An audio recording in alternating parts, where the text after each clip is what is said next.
Good morning! Kapag ganito ang clip, gets nyo na kung anong araw ngayon. At halos lahat nga ng mga boys dito na hindi nila kasama mga partner nila ay ganyan ka-busy. Yung iba nga, madaling araw pala, nagsisalpo na. Nakakatuwa naman dahil kanya-kanyang paraan para mapakilig kami. At syempre, hindi ako pauhuli. Bumaba muna ako at syempre, binati ko si Habi ng Happy Valentine's. At naka-private na nga lang kung ano yung gift namin sa isa't isa. At si Habi nga pala nakatoka magluto ngayon ng soft pass. At isa nga po yan sa mga favorite na niluluto namin. Lalo na kapag marami yung gatas at nabahaw na yan, ay naku, mas gusto kong kinakain yung ganun. At dahil nga Valentine's ngayon, ay mag-red talaga kami ni Jessa. At sa mga oras na to ay hindi po yan nag-aalam dahil sabi ko sa asawa niya na si Paul na sumama siya sa akin dahil lalabas ako para mabilhan niya ng bulaklak si Jessa, chocolates at kung ano pa yung pwede niya maibigay. At deserve ng asawa niya yan dahil napakasipag din naman. Kaya lang, bubuksan na namin tong gate, ay naku, nagkaroon pala ng problema. Hindi siya pwedeng hatakin dahil tutumba siya dahil nawala siya sa railings. Railings? Ano ba yun? Basta hindi nakaakma yung gulong niya doon sa bakal at ang plano ko nga magta-tricycle na lang kami. Pero syempre, for the rescue ang team, hindi sila papayag na hindi nila maaayos talaga yan. Buti na nga lang, team palaban talaga tong mga to. Buti na nga lang din at kasama talaga namin si Nick. Nick po kasi ang pinakang papel niya dito sa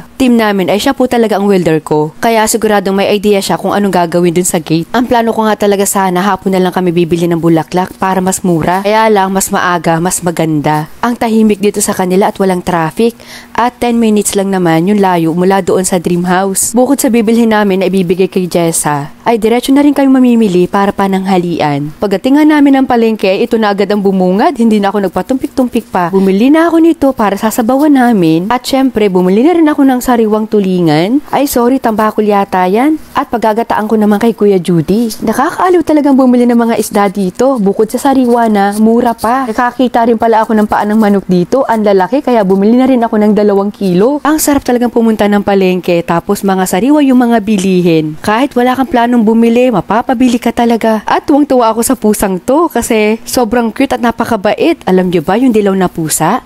Napakaswerte po niya sa business. Bumili rin kami ng tinapay para pang merienda at eto, may nakita ako na cake. Mura lang, kaya sabi ko kay Paul, idagdag niya na doon sa flowers na bibilhin niya mamaya. Ay naku, ako ang kinikilig sa dalawang to. At pagdating nga namin sa dream house, ay talagang inaayos namin yung mga galaw namin kasi baka mamaya biglang bumaba si Jessa o makita kami may dalang bulaklak. Natataranta nga ako ng mga oras na yan. Sabi ko, ayusin nyo, bilisan nyo. Ang hirap din talaga mag-surprise. Alam nyo, sa mga asa-asawa dyan, di nyo lang alam kung gaano kami kinikilig kapag binibigyan talaga kami ng mga ganito. Sabihin nyo na mababaw kami pero iba talaga yung nararamdaman namin kapag binibigyan kami ng bulaklak. Valentine's man yan, anniversary, birthday, kahit anong klase pang ng ugali ng asawa mo, deserve nilang bigyan ng ganyan. Siyempre, kasama na rin ako dun.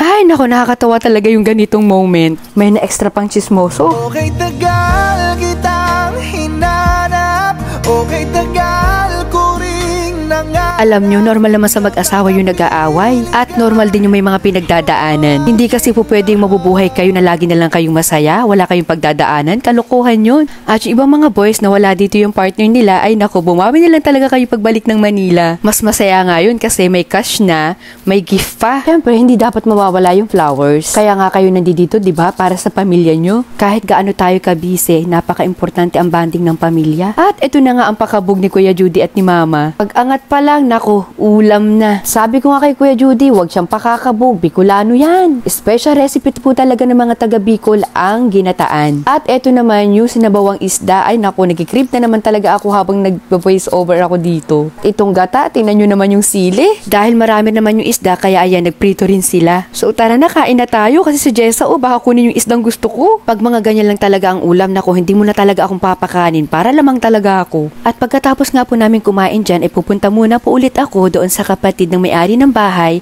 para po makapag-upload ako. Kahit nga kainitan, ay wala akong pakialam. Ang importante ay makapag-upload talaga. At diretso na nga rin ako bibili ng bulaklak naman para kay Mama. Bumaba na nga ang price, 200 pesos po yan. Nabili ko na lang ng 150 pesos.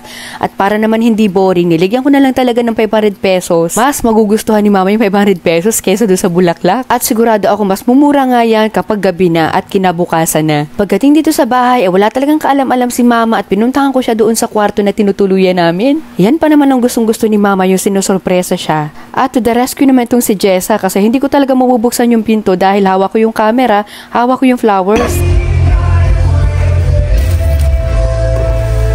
Happy Valentine's!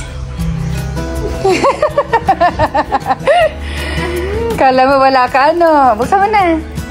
O diba, kahit nasa trabaho kami, na isi-celebrate namin yung mga ganitong selebrasyon. Alam nyo, sa panahon ngayon, wala nang imposible.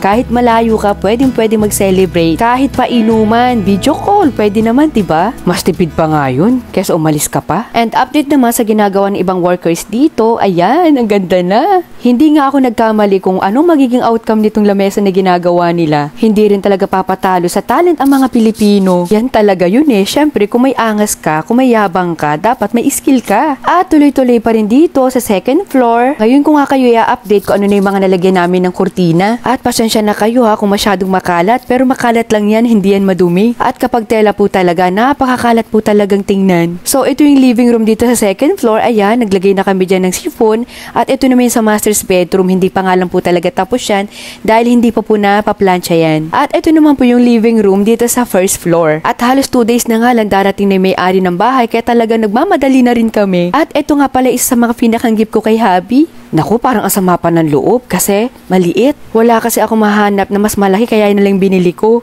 At kinagabihan nga ito naman yung ganap. Dapat nga pupunta dyan yung mga kapatid ni ma'am kaya lang hindi natuloy dahil nag-brown out at malakas ang ulan. Kaya sabi ko sa kanila, okay lang, sige kinabukasan na lang tayo mag-banding-banding.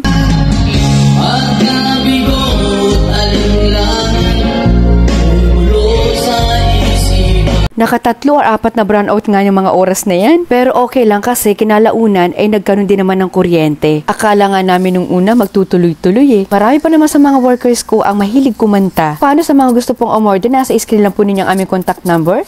At sa price naman po, pakibase na lang dito sa amin. Mura, pero hindi basura. Kaya subscribe ka na. Bye!